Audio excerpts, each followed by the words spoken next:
నూతన విద్యా సంవత్సరం వస్తున్న సందర్భంలో ప్రైవేట్ పాఠశాలలు అయితేనేమి, ఇతర పాఠశాలలు, స్కూల్ బస్సులు, ఎడ్యుకేషనల్ ఇన్స్టిట్యూషన్ బస్సెస్ వీటికి 15 ఏప్రిల్కి ఫిట్నెస్ అయిపోయింది. సో వాటికి ఇప్పుడు రిన్యువల్ చేసుకోవాల్సిన అవసరం ఉంటుంది. కాబట్టి అట్టి వాహనాలన్నీ కూడా మళ్ళీ స్కూల్స్ ఓపెనింగ్ జూన్ 14 ఆ ప్రాంతంలో ఉంటుంది. కాబట్టి ఆ లోపు అన్ని వాహనాలు ఫిట్నెస్ చేసుకోవాల్సి ఉంటుంది. సో ఇక్కడ ఈ ఫిట్నెస్ సందర్భంగా గమనించాల్సిన విషయాలు ఏంటంటే, ఆ వాహనము ఎవరైతే డ్రైవర్ నడుపుతున్నాడో ఆ డ్రైవర్కు అలాంటి వాహనము నడిపిన కనీసం 5 సంవత్సరాల అనుభవం ఉండాలి. మరియు డ్రైవర్ యొక్క ఏజ్ ఏదైతే ఉందో 60 ఇయర్స్ దాటకూడదు. ఇది ముఖ్యంగా గమనించాల్సిన విషయం. అలాగే ఏ బస్సునైతే ఆ డ్రైవర్ నడుపుతున్నాడో ఆన్లైన్లో రిజిస్టర్ చేయాలి. మరి అదే డ్రైవర్ వాహనం నడుపుతున్నట్టుగా వాహనంలో ఆ డ్రైవర్ యొక్క డీటెయిల్స్ని మనము డిస్ప్లే చేయాల్సి ఉంటుంది.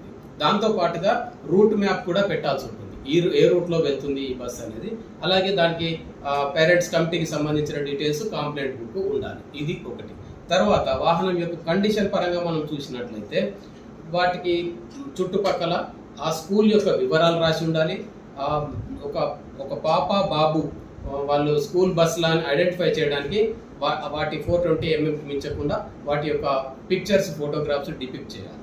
మళ్ళీ మన రిఫ్లెక్టివ్ స్టేడియంస్, రిట్రో రిఫ్లెక్టివ్ టేప్స్ అంటాం మనము.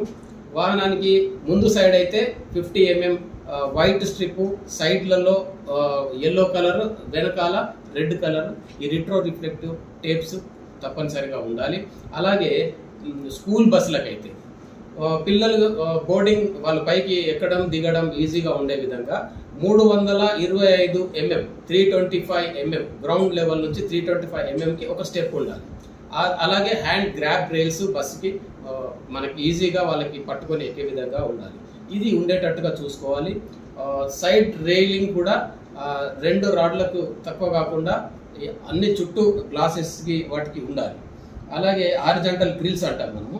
తర్వాత వాహనం చుట్టూ కూడా ఎల్లో యాంబర్ ఫ్లాష్ లైట్స్ అని ఉంటాయి. మనకు ఇండికేటర్ వేసినప్పుడు ఎలాగైతే ఎల్లో లైట్స్ వెలుగుతాయో అలాంటి లైట్స్ వాహనం చుట్టూ ఉంటాయి. సో వాళ్ళు ఎక్కడైనా బోర్డింగ్ అలైన్మెంట్ రెండు జరుగుతున్నప్పుడు అక్కడ బస్సు ఆపగానే ఈ యాంబర్ ఫ్లాష్ లైట్స్ చుట్టూ వెలిగేటట్టుగా చూసుకోవాలి. అవి ఉన్నాయో లేవో కూడా చూసుకోవాలి. తర్వాత ఎమర్జెన్సీ ఎగ్జిట్ అనేటటువంటిది చాలా ఇంపార్టెంట్ స్కూల్ బస్సుల్లో. ఆ ఎమర్జెన్సీ డోర్ సరిగా పనిచేస్తుందా లేదా, ఆ ఎగ్జిట్ ఉందా లేదా అదొకటి చెక్ చేసుకోవాలి.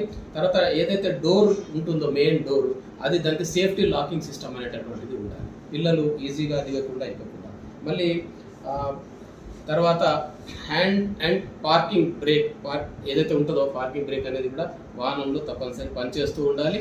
తర్వాత డ్రైవరు ఎవరైతే బండి నడుపుతుంటాడో వాహనము లోపల డ్రైవర్కు కనబడే విధంగా అదొక్కడ కాన్వెక్స్ మనం మిర్రర్ పెట్టాలి. సో డ్రైవర్ నడుపుతూ ఉంటే ఎలాగైతే సైడ్ మిర్రర్స్లో చూసుకుంటాడో ఈ వైపు ఈ వైపు, ఆ కాన్వెక్స్ మిర్రర్లో కూడా చూస్తూ ఉంటాడు. ఇన్సైడ్ ఆఫ్ ద బస్ అతనికి కనబడుతూ ఉండాలి. ప్రతి బస్సుకు ఒక అటెండెంట్ తప్పనిసరిగా ఉండాలి. సో అటెండెంట్ వివరాలు కూడా బస్సులో డిస్ప్లే చేయాలి. తర్వాత ఫస్ట్ ఎయిడ్ బాక్స్ ఉండాలి. దానికి మన ఎన్ని మందులు ఉండాలి, ఎలా ఉండాలి అనేది ఉంది. తర్వాత ఫస్ట్ ఎయిడ్ కిట్తో పాటు ఫైర్ ఎక్స్టింగ్విషర్ అనేది ఒకటి ఉంటుంది. ఆ ఫైర్ ఎక్స్టింగ్విషర్ కూడా ఉండాలి. దాని తర్వాత రూఫ్ టాప్ మరియు ఫ్లోరు నాన్ స్కిడ్ మెటీరియల్తో చేసి ఉండాలి. వర్టికల్ స్టాంచర్స్ అంటాము మనం, ఇట్లా పిల్లర్ల లాగా ఉంటాయి, వాటిని పట్టుకుంటాం. హ్యాండ్ గ్రాబ్ రైల్ అట్లాంటిది ఎట్లాగైతే ఉంటుందో దానికి వర్టికల్ స్టాంచర్స్ కూడా సరిపడా ఉండాలి. సీట్స్ కండిషన్గా ఉండాలి. మళ్ళీ ఆ సీట్స్ ఇప్పుడు పిల్లలు బుక్స్ పెట్టుకోవడానికి ఆ సీట్స్ కింద ఒక ర్యాక్ ఇవ్వాలి. మనం కింద బుక్స్ పెట్టుకుంటారు. సో అలాంటి ప్రొవిజన్ కూడా ఇవ్వాలి. తర్వాత ఒక ప్రొవిజన్ ఉండాలి ఎవరెవరు ఆ స్కూల్ బస్సులో ట్రావెల్ చేస్తున్నారు అనేటట్టు.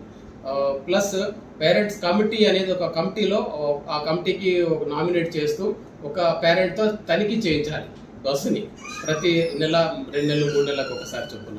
తర్వాత అందులో ఆ రూట్లో వెళ్ళే ఆ స్కూల్ బస్కు సంబంధించినటువంటి ఆ స్కూల్కి సంబంధించిన టీచర్ కూడా అందులో ట్రావెల్ చేసే ఒకరు బాగుంటుంది. సో ఈ రకమైనటువంటి జాగ్రత్తలు తీసుకొని, ఎందుకంటే నేటి బాలలే రేపటి పౌరులు, ఈనాటి పిల్లలకు మనం జాగ్రత్తగా చూసుకోవాల్సిన బాధ్యత మనందరి మీద కూడా ఉంది. కాబట్టి సో వేరే వాహనాల లాగా కాకుండా ఈ స్కూల్ బస్కు ఉన్నటువంటి కండిషన్స్ ప్రభుత్వం ఇచ్చినటువంటి జీవో 35 ప్రకారం అందరికీ కూడా మేము అందరికీ సర్క్యులేట్ చేయడం జరుగుతుంది. ఒక చెక్ లిస్ట్ సర్క్యులేట్ చేస్తున్నాము స్కూల్ బస్సులు అందరికీ కూడా. ఈ చెక్ లిస్ట్లో ఉన్నటువంటి మొత్తము 30 పాయింట్స్ ఉన్నాయి. వీటన్నిటిని కూడా తనిఖీ చేసుకొని వాహనాలు ఫిట్నెస్కి వచ్చినట్లయితే చాలా సజావుగా పని అయిపోతుంది. సో ఈ జూన్ మరి స్కూల్ ఓపెన్ అయ్యే ముందే అందరూ ఫిట్నెస్ చేసుకొని ఏమన్నా లోటుపాట్లు ఉన్నట్లయితే సరిదిద్దుకొని వచ్చినట్లయితే ఫిట్నెస్ చేయడం జరుగుతుంది.